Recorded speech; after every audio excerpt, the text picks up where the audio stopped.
turn it on? From the side. That's when I turn it on. But maybe No, it says on, but it doesn't have it any. is on. Okay. Okay.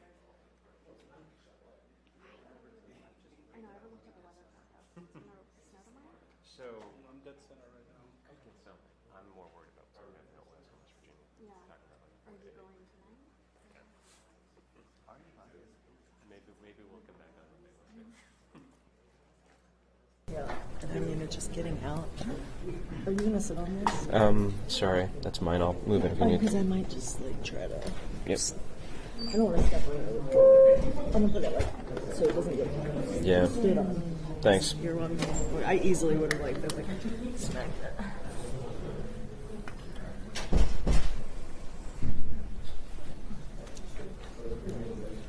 I guess this thing's going to happen soon. Sorry, guys. I think I'm gonna Yeah. feel a little claustrophobic. Nice.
Two-minute warning. Can we silence our phones, please? Good idea. My phone went off during the briefing yesterday. What's your ringtone? Space Force theme song. That was awesome. It's really awful. You know, so you panic and you're like, how do I turn this thing off? And you got good stinking eye from Jim.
Good morning. Sorry to keep you waiting. I've just spoken for some time with President Zelensky of Ukraine.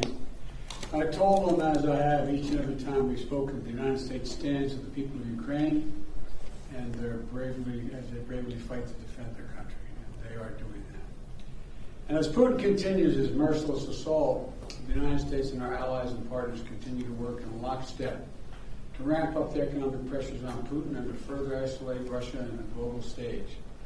Later today, together with other NATO allies and the G7, Canada, France, Germany, Italy, Japan, the United Kingdom, as well as the European Union, we're going to jointly announce several new steps to squeeze Putin and hold him even more accountable for his aggression against Ukraine. And I want to speak to a few of those points today. First, each of our nations is going to take steps to deny most favored nation status to Russia. A most favored nation status designation means two countries have agreed to trade with each other under the best possible terms. low tariffs, few barriers of trade, and the highest possible imports allowed. In the United States, we call this permanent normal trade relations, PNTR. It's the same thing. Revoking PNTR for Russia is going to make it harder for Russia to do business with the United States, and doing it in unison with other nations to make up half of the global economy will be another crushing blow to the Russian economy. It's already suffering very badly from our sanctions. And I want to thank Speaker Pelosi, Leader McCarthy, Leaders Schumer and McConnell, and Senators Wyden and Crapo, Representatives Neal and Brady for their bipartisan leadership on this in the Congress. I would like to offer a special thanks to Speaker Pelosi, who's been a strong advocate for revoking PNTR and who agreed to hold off on that in the House until I could line up all of our key allies to keep us in complete unison.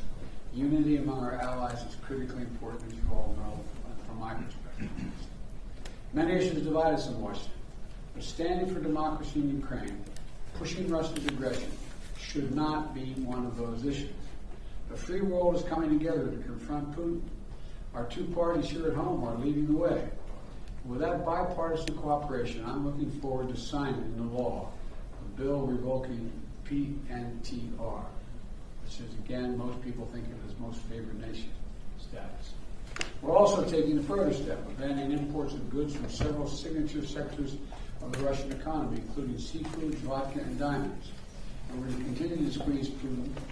The G7 will seek to deny Russia the ability to borrow from leading multinational institutions, such as the International Monetary Fund and the World Bank. Putin is an aggressor. He is the aggressor. Putin must pay the price.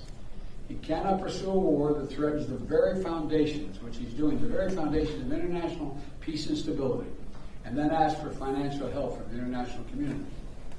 The G7 is also stepping up pressure on corrupt Russian billionaires. We're adding new names to the list of oligarchs and their families that we're targeting.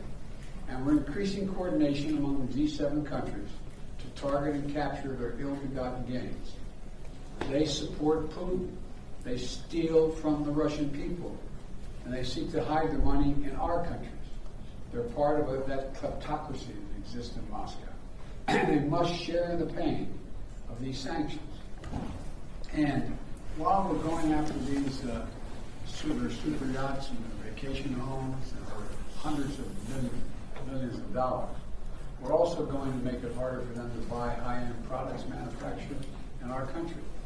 We're banning the export of luxury goods to Russia. They're also the latest steps we're taking, but they're not the last steps we're going to take. And as I said, at the beginning of all these steps, we're going to hit Putin harder because the United States and our closest allies and partners are acting in unison. The totality of our sanctions and export controls is crushing the Russian economy. The ruble has lost more than half its value. They tell me it takes about 200 rubles equal $1 these days. Moscow Stock Exchange has been closed for 2 weeks because they know the moment it opens it will probably collapse. Credit rating agencies have downgraded Russia's government to junk status. Its economy to junk status. The list of businesses, international corporations leaving Russia is growing by the day. We're also continuing to close corporations with allies and partners to make sure that the close cooperation we continue to have, the Ukrainian people are able to defend their own nation. The United States has sent more than $1 billion in security assistance to Ukraine over the last year, including anti-armor and anti-air capabilities, taking out tanks and planes and helicopters. With new shipments arriving every day, we, the United States, are also facilitating significant shipments of security assistance from our allies and partners to Ukraine. And the humanitarian front, we're working closely with the UN and humanitarian organizations to support the people of Ukraine who have been displaced by the violence of Ukraine. We're providing tens of thousands of tons of humanitarian supplies, food, water, and medicines, coming by truck and train every single day. Yesterday in Poland, Vice President Harris announced an additional $53 million in additional humanitarian support to Ukraine. That brings the total humanitarian assistance to $107 million in just 2 weeks. We joined this effort with more than 30 other countries for providing hundreds of millions more. And last night, with a great credit to Congress, passed a bipartisan spending bill that included an additional $13.6 billion in new assistance to the Ukrainian people. I look forward to signing that immediately. I also want to be clear, though. We will make sure Ukraine has weapons to defend against an invading Russian force. We will send money, food, and aid to save the Ukrainian people. And I will welcome Ukrainian refugees. We should welcome them here with open arms if they need access. And we're going to provide more support for Ukraine. We're going to continue to stand together with our allies in Europe and send unmistakable message. We'll defend every single inch of NATO territory with the full might of the united and galvanized NATO. We will not fight a war against Russia in Ukraine. Direct confrontation between NATO and Russia is World War III, something we must strive to prevent.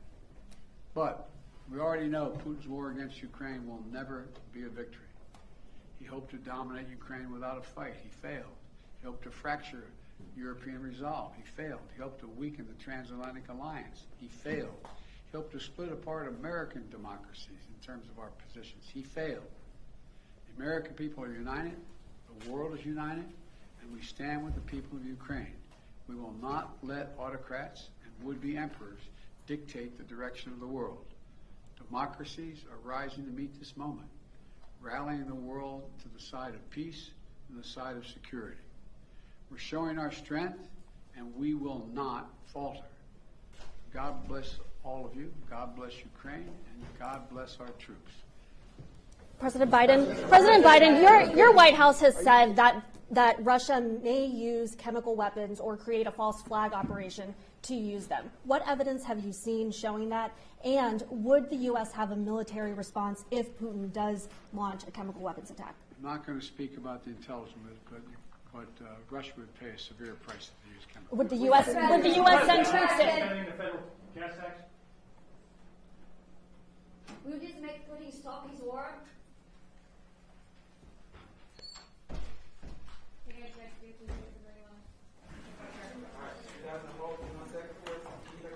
Oh, now we go outside.